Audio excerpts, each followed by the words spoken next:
Bismillahirrahmanirrahim. Assalamualaikum warahmatullahi wabarakatuh. Bersua dalam berita perdana malam ini, saya Muhammad Noh Johari. Dan saya Harian Teja Matusin. Berita-berita utama malam ini.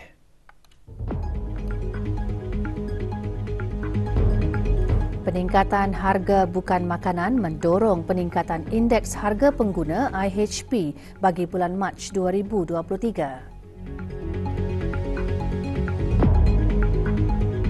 Semua ahli keluarga berperanan penting dalam membentuk sebuah keluarga harmoni.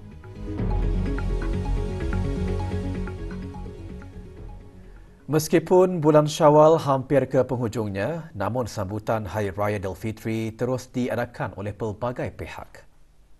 Petang tadi, Bank Islam Brunei Darussalam BIBD menganjurkan sambutan Hari Raya Aidilfitri bagi para pelajar BIBD Alaf. Majlis diadakan di bangunan PGGMB di Ibu Negara.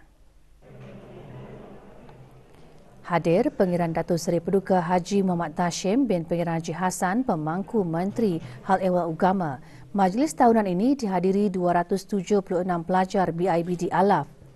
Program BIBD Alaf membuktikan usaha berterusan BIBD untuk menyokong pembangunan pendidikan dan memperkasa generasi muda dengan menyediakan bantuan kewangan, bimbingan dan latihan kepada pelajar kurang berkemampuan di negara ini. Majlis Ramah Mesra Hari Raya juga dianjurkan oleh Jawatankuasa Takmir Masjid Kampung Telisai dengan kerjasama Majlis Perundingan Kampung Telisai semalam. Acara yang berlangsung di pekarangan Masjid Kampung Telisai daerah Tutong itu diadakan sempena sambutan Hari Keluarga. Hadir Awang Muhammad Sofian bin Haji Basri, Pemangku Pegawai Daerah Tutong, menyerikan sambutan tazkirah, meneklamasi puisi raya, persembahan selawat tafrijiah serta pertandingan hiasan khemah-khemah dan perkhidmatan terbaik. Sambutan antara lain bertujuan untuk mengimarahkan masjid dengan pelbagai aktiviti serta menitik beratkan nilai-nilai murni dalam kehidupan berkeluarga dan masyarakat dalam sesebuah mukim dan kampung.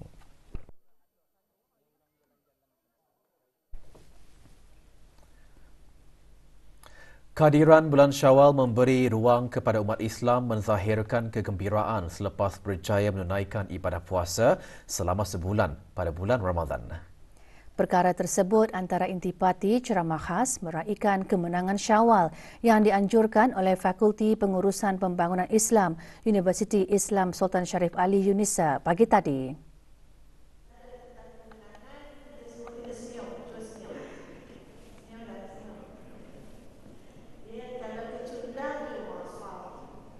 Ceramah disampaikan oleh Profesor Madya Dr. Sharifah Hayati binti Said Ismail, pensyarah adjang Fakulti Pengurusan Pembangunan Islam Yunisa. Ceramah antara lain diadakan bagi menzahirkan perasaan syukur terhadap kehadiran bulan Syawal selain meraikan kemenangan selepas sebulan berpuasa dengan memupuk sifat sabar. Hadir Profesor Madya Dr. Siti Sarah binti Haji Ahmad, Pemangku Rektor Yunisa.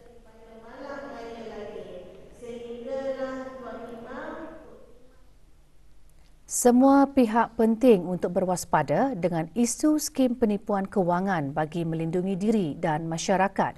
Perincian mengenai bahan beritanya selepas ini.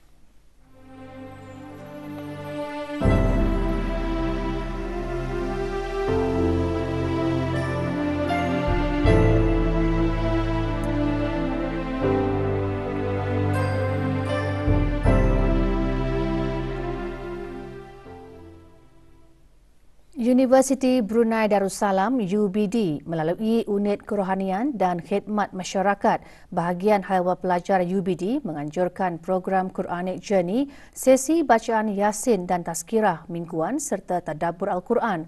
Program mingguan itu diadakan bertujuan sebagai wadah menghayati isi Al-Quran.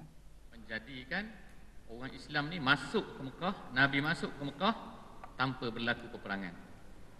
Jadi akhirnya menanglah. Sesi tadabbur bertajuk Tadabbur Surah An-Nas disampaikan oleh Dr. Kamarussalam bin Yusuf, pensyarah Universiti Islam Sultan Sharif Ali Yunisa. Antara yang hadir, Dr. Hazri bin Kifli, Naib Chancellor UBD. Program ini dibukakan kepada seluruh warga UBD dan orang awam yang dihasrat bagi memahami kalamullah.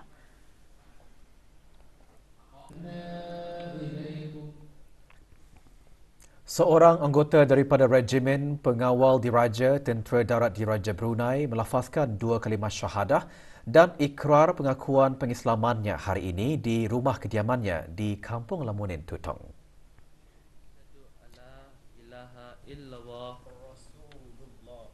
Asyhadu anna Muhammadar Rasulullah. Hadir Major Jeneral Datuk Paduka Seri Haji Muhammad Hazaimi bin Bul Hassan, Pemerintah Angkatan Bersenjata Diraja Brunei APDB. Soldadu Najzim bin Juani, kini dikenali sebagai Muhammad Abdul Azim bin Juani. Beliau merupakan anggota pertama RPD TDDB yang memeluk Islam sejak tertubuhnya RPD TDDB pada tahun 2022.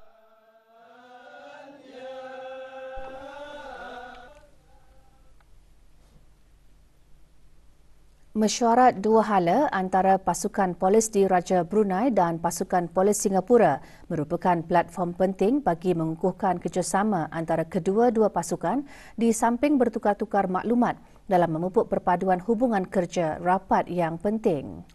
Mesyuarat kali ke-16 itu berlangsung selama 3 hari bermula 16 Mei lalu di Ibu Pejabat Pasukan Polis di Raja Brunei, Kadong. Mesyuarat juga membolehkan kedua-dua pasukan untuk berkembang maju dalam menghadapi cabaran-cabaran baharu. Hadir Datuk Paduka Seri Awang Haji Muhammad Irwan bin Haji Hambali, Pesuruhjaya Pasukan Polis di Raja Brunei dan DC Lian Gim Hua, Timbalan Pesuruhjaya Polis Singapura. Mesyuarat merupakan acara tahunan yang dihoskan secara bergilir-gilir oleh kedua-dua pasukan polis berkenaan.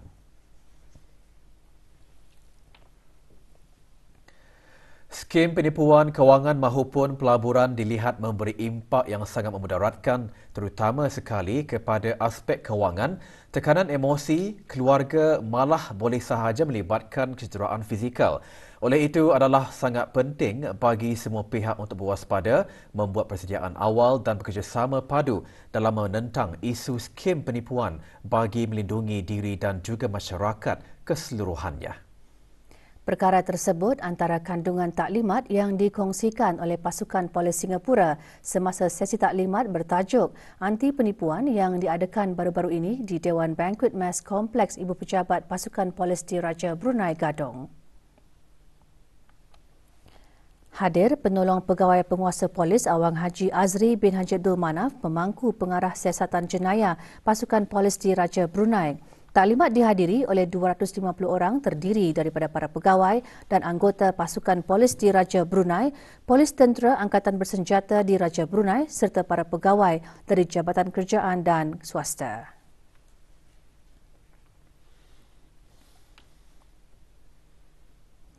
Indeks harga pengguna IHP bagi bulan Mac 2023 menunjukkan peningkatan 0.1% bulan ke bulan berbanding bulan Februari 2023. Peningkatan itu didorong oleh peningkatan harga bukan makanan dengan harga makanan dan minuman ringan menunjukkan penurunan buat kali pertama sejak bulan Mei 2021.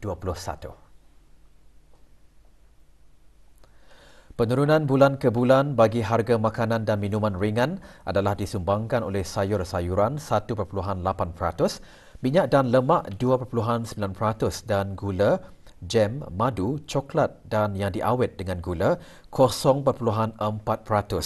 Manakala peningkatan harga bukan makanan disumbangkan oleh rekreasi dan kebudayaan 3.1%, restoran dan hotel 0.5% dan pakaian dan kasut 1.2%. Peningkatan harga rekreasi dan kebudayaan terutamanya disebabkan kenaikan harga pakej percutian dan umrah. Bagi perubahan tahun ke tahun, IHP meningkat 0.4% berbanding dengan bulan Mac 2022. Peningkatan ini didorong oleh peningkatan harga makanan dan minuman ringan 3.9%, manakala harga bukan makanan mencatatkan penurunan 0.5%.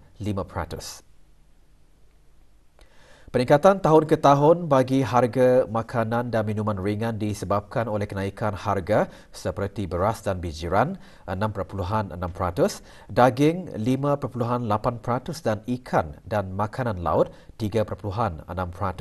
Peningkatan harga beras dan bijiran terutamanya didorong oleh kenaikan harga bahan-bahan mentah bagi kek, pastry dan biskut. Kenaikan harga daging terutamanya daging ayam disumbangkan oleh kos makanan ternakan ayam yang tinggi, manakala kenaikan harga ikan dan makanan laut adalah disumbangkan oleh peningkatan harga ikan dalam tin dan udang segar.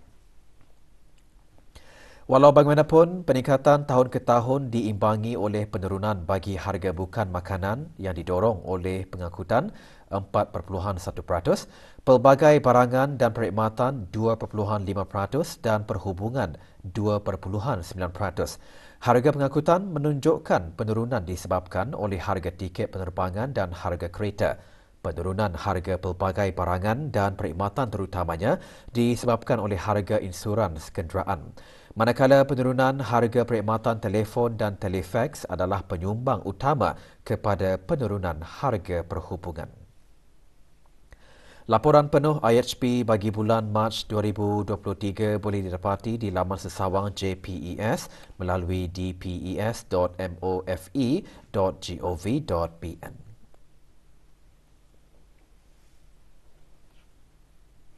Negara Brunei Darussalam merupakan salah sebuah negara daripada 22 pemenang yang menerima Anugerah Koperasi Perkhidmatan Pos Laju atau Express Mail Service EMS Cooperative 2022 bagi pemedulian pelanggan. Penyampaian anugerah berlangsung di UPU International Bureau di Bern, Switzerland. Mewakili negara Brunei Darussalam ke majlis tersebut, Dr. Rosdi bin Haji Abdul Aziz, pemangku Ketua Pos Agung Jabatan Perkhidmatan Pos, Kementerian Pengangkutan dan Info Komunikasi. Anugerah tersebut mengiktiraf pengendali pos yang menunjukkan kecemerlangan dalam menyampaikan perkhidmatan EMS, terutama dalam menyediakan perkhidmatan pelanggan berkualiti tinggi.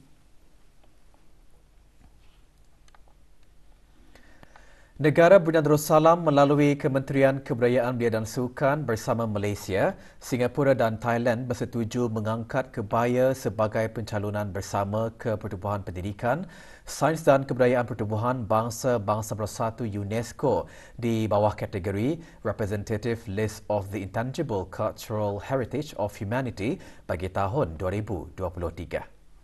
Ia merupakan pencalonan pertama bagi negara Brunei Darussalam dan juga pencalonan bersama melibatkan keempat-empat negara. Semua negara tersebut telah berbincang dan bersetuju untuk bekerjasama bagi pencalonan bersama kebaya, memandangkan ia adalah warisan bersama yang diamalkan di negara-negara rantau Asia Tenggara.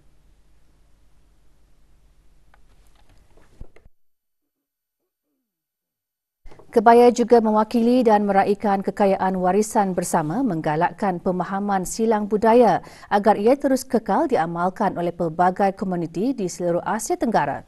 Pencalonan kebaya diusulkan dan diketuai oleh Malaysia dan dibincangkan sebagai sebahagian daripada siri mesyuarat kerja di antara negara Brunei Darussalam, Malaysia, Singapura dan Thailand. Beberapa perbincangan dan perjumpaan bersama perwakilan daripada agensi yang berkenaan, elit budaya dan wakil dari 7 puak telah diadakan untuk mendapatkan sokongan komuniti yang merupakan salah satu kriteria yang perlu dipenuhi dalam menghadapkan pencalonan. Agama Islam adalah agama yang syumul, iaitu agama yang lengkap merangkumi semua aspek kehidupan, termasuklah dalam sifat kasih sayang. Sifat kasih sayang amat penting dalam membina sebuah keluarga yang kukuh, bahagia dan harmoni.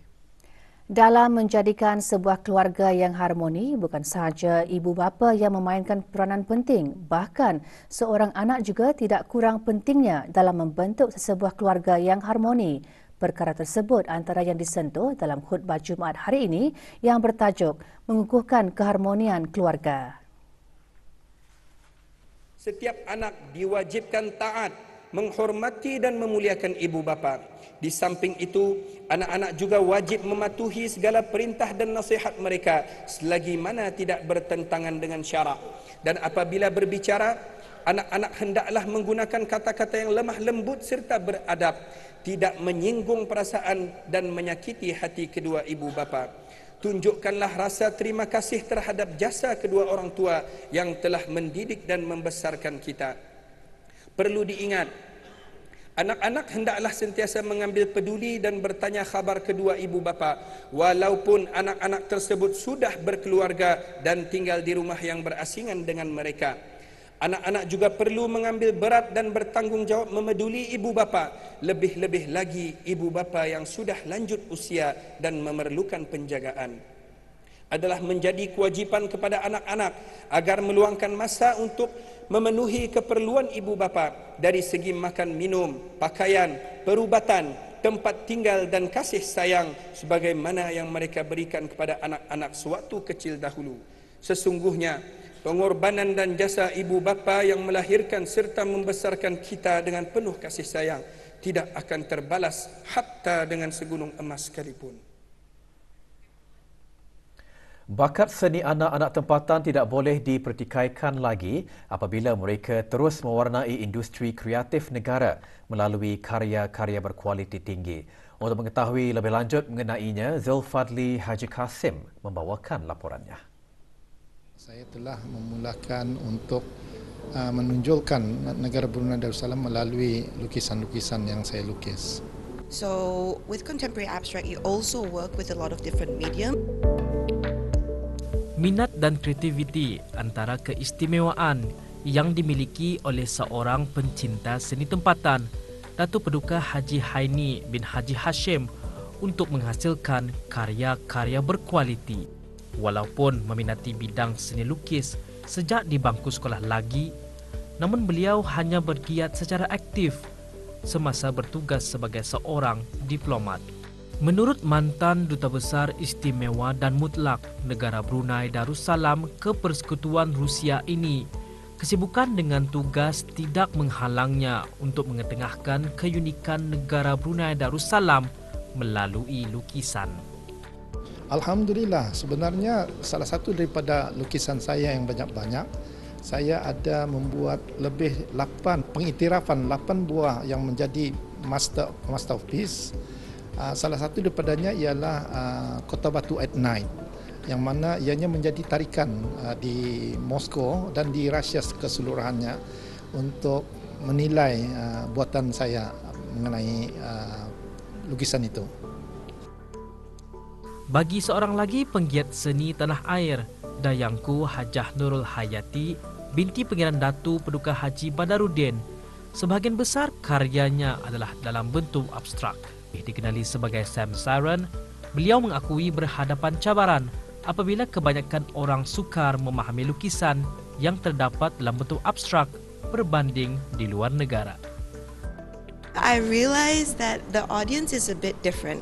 They like to feel, they like to touch, they tend to go up to the painting and go like, oh, what does it feel like? So I had to adapt to that type of audience. So I actually allow people or the public to actually touch my works because they get really curious. Melalui karya-karya seni berkualiti, ia bukan sahaja dapat mengangkat nama pelukis itu sendiri, bahkan dapat mengetengahkan keunikan dan keindahan sesuatu tempat atau objek.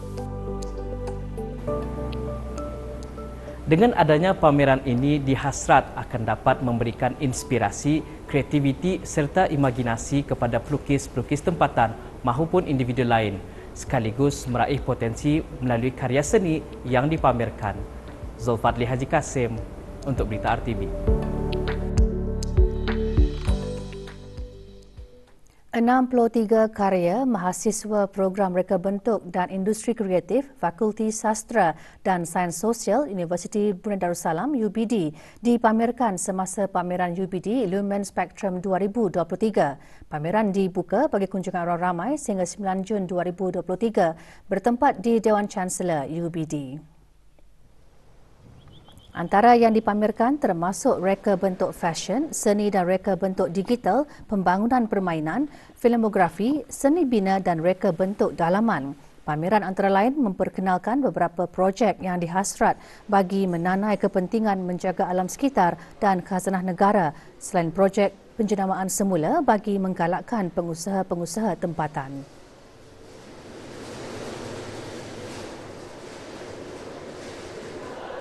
It's very important to introduce sustainability to kids, and that the sustainability is an important aspect that we need to address.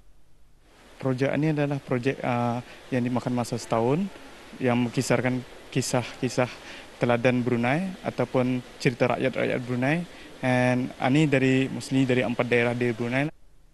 So basically, I made a branding project with a packaging project as well. So what about my project is I wanted to bring something different to the cafe industry in Brunei. Tabung Amanah Pekerja TAP akan membukakan sesi konsultasi skim persaraan kebangsaan SPK bagi ahli-ahli TAP yang berumur di bawah 50 tahun bagi mengetahui lebih lanjut mengenai anuiti bulanan yang akan diterima semasa bersara dan simpanan SPK ahli.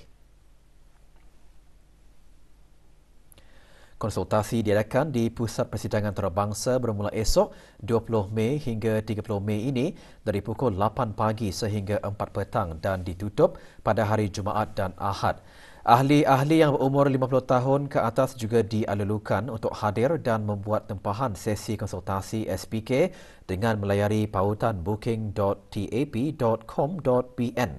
Bermula esok 20 Mei, pengguna portal e-amanah boleh mendapatkan penyata SPK. Maklumat lanjut, hubungi Pusat Panggilan TAP talian 238-2929 semasa waktu bekerja.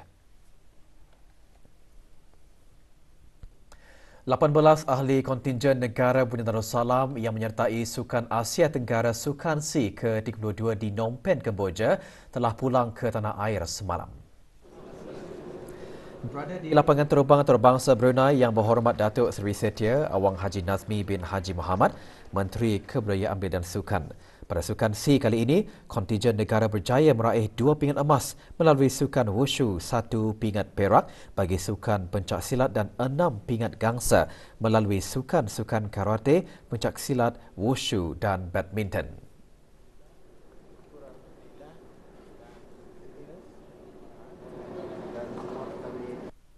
Kalau dibandingkan dengan SEA Games yang lepas di Hanoi, Vietnam, prestasi mereka meningkat di mana kutipan pingat kita pada tahun ini adalah berjumlah 9 pingat. Ini adalah satu pencapaian yang baik yang menunjukkan atlet-atlet Ketani sudah maju ke hadapan lagi. Pasukan Polis Singapura memenangi kejohanan Inter-Forces Games antara pasukan Polis Diraja Brunei yang berlangsung selama 3 hari bermula 16 Mei lalu.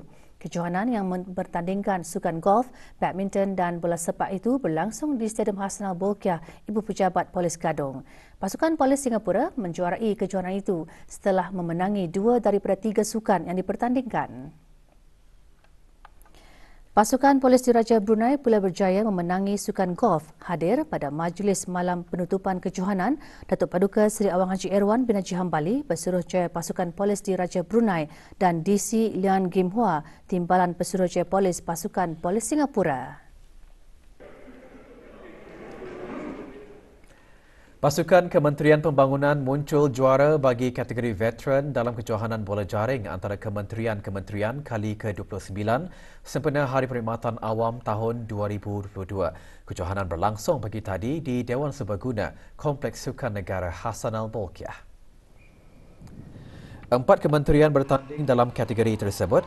Tempat kedua dimenangi oleh Kementerian Kesihatan, sementara Kementerian Pendidikan di tempat ketiga. Kategori terbuka akan diadakan Ahad ini dengan 8 kementerian mengambil bahagian dalam kejohanan tersebut. Kejohanan dianjurkan oleh Kementerian Kebudayaan Belia dan Sukan melalui Jabatan Belia dan Sukan dengan kerjasama Persatuan Bola Jaring Kebangsaan Brunei Darussalam.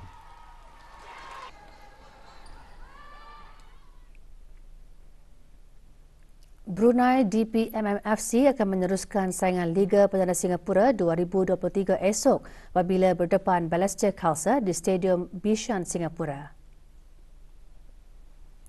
Perlawanan dijadual bermula pukul 6 petang. Brunei DPMMFC ketika ini mengutip 11 mata hasil 10 perlawanan dan menghuni tangga ke-6 Liga.